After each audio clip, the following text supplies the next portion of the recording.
stanno facendo le stesse valutazioni che stanno facendo, credo, gli altri partiti di centrodestra, perché sarà possibilmente una scelta condivisa.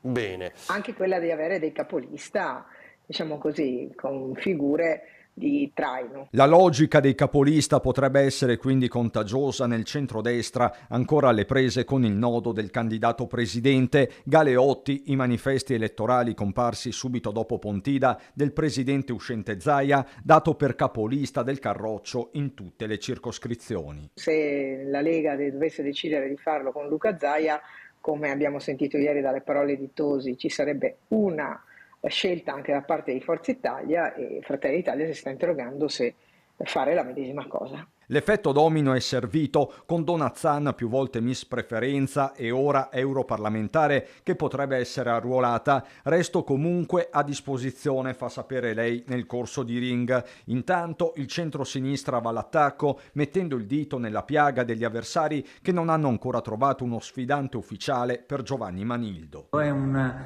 vero e proprio insulto nei confronti del Veneto che lavora, di chi fatica, nei confronti dei cittadini e delle imprese.